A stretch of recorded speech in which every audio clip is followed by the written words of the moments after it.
Do you think she has a future in the Republican Party? I just feel like the Republican Party under Trump, it's changed so much. It's the Trump Party, it's MAGA.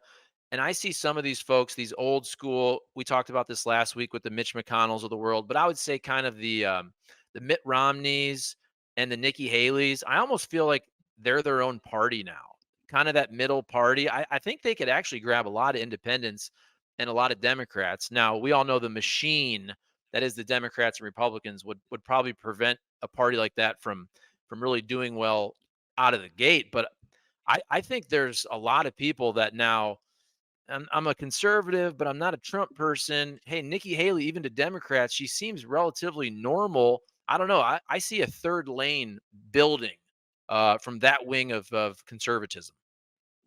For a long time, the Democratic Party has been essentially a coalition party. We have a two-party system because of the way our system is set up. It's almost impossible for a third party or fourth party or fifth party to make any headway.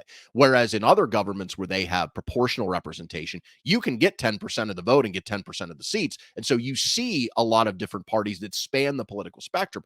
Because we don't have that, Democrats have always been a coalition party, essentially between progressives and more moderate centrist types that all call themselves Democrats, but really disagree on a lot of things. Think Joe Manchin and AOC, right? Is like the extremes. Where Republicans have been more of a unified ideological party that generally agrees on social, economic, foreign policy. They've been much more cohesive. Yes, there are moderates and conservatives, but all in all, pretty cohesive. That changed with Trump. Now they are essentially what the Democrats have always been. They are a coalition now between MAGA and the populist movement that represents and the more traditional Republicans that you talk about. And what's happened with the traditional Republicans is they've seen on the writing on the wall and they've either been run over like Liz Cheney losing in a primary or they've they've just said what they need to say to get along. As we're recording this today, Mitch McConnell endorsed Donald Trump. We know Mitch McConnell hates Donald Trump, but he's in the go along to get along camp, right? And so they've had to fall into one of those two camps. The big question is that a Trump phenomenon because he is such a singular political figure for better or worse? Or is it more than him?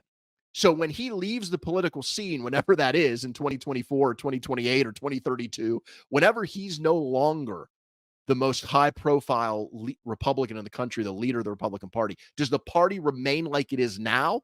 Or does it go back to that old school system? If it goes back to the old school Republican Party, Haley's in great shape.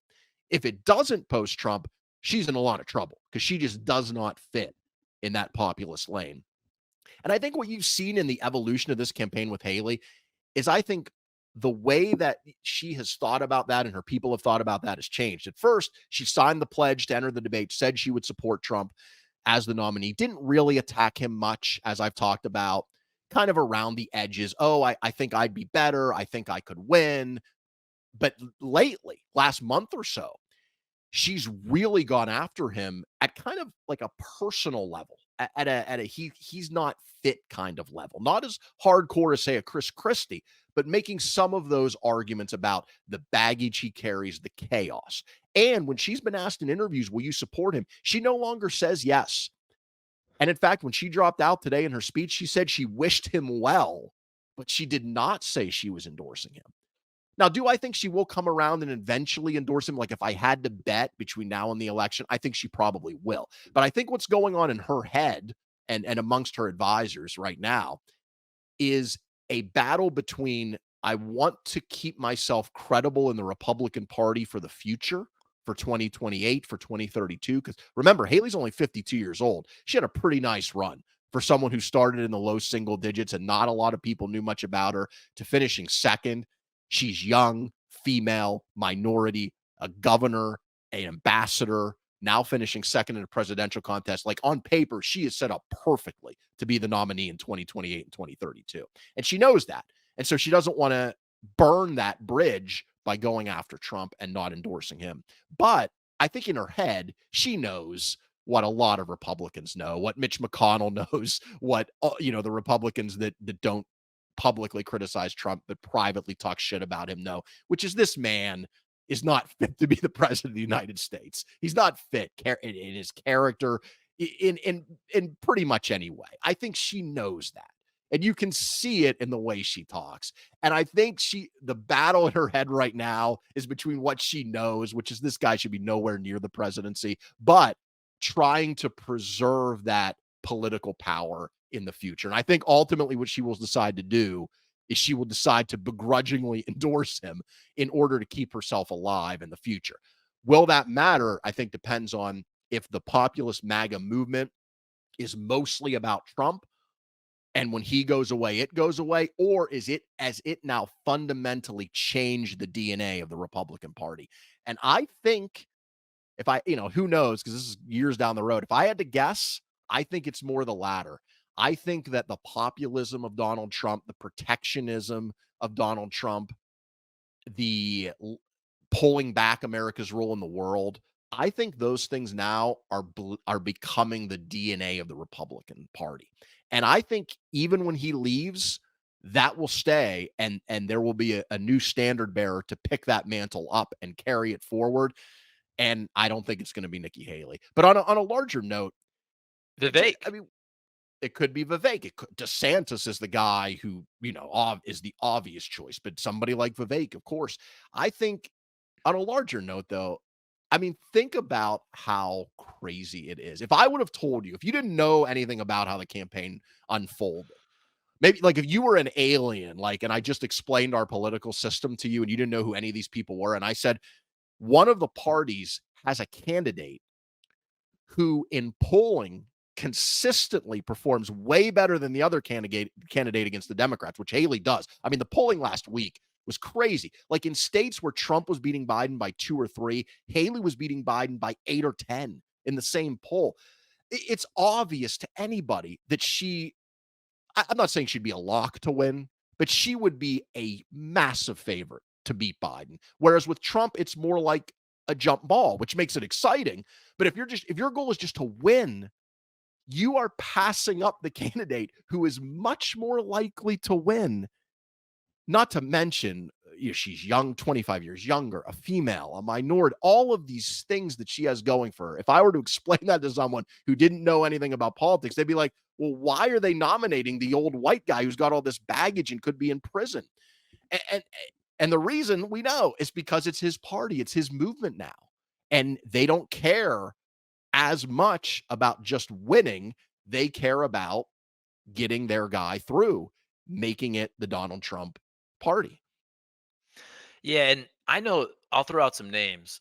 I know they all don't agree on every social issue, but as somebody who grew up, I'd say an old school kind of Union Democrat from Ohio, I would be more pulled into that middle lane now of the Haleys, the Mitt Romneys, the Joe Manchins. I would even throw kind of like the old school Clintons and Obama's. Like there is obviously a progressive left that I don't agree with everything there. And to me, Trumpism, especially just overturning the election, that's disqualifying for me. Although I've said a million times, I like some and a lot of Trump's policies, but that middle lane, which again, you can throw some Democrats like Claire McCaskill, for example. You remember from Missouri. Yeah. I I Former would Missouri I would senator. say that she was kind of an old school Democrat, a Missouri Democrat who understands Missouri, and there are people here, there are farmers, there are people that have I'm sorry, guns and all that. I'm sorry, Charlie. I think you mean Missouri. Yes, she understood Missouri and Missouri, and that's my point. She even said this once. I think in her last campaign, she's like, "I'm not one of those crazy Democrats," right? And that's a real thing. Like I consider myself, maybe other people don't. I consider myself not one of those crazy Democrats, and I think there's a big section of those people. And if you lump them in with some of these kind of traditional conservatives, again, they don't agree on everything, but there's a reason a lot of Democrats were like, Nikki Haley, she's not that bad. She's reasonable. She's normal. The way she talks about abortion seems practical, right?"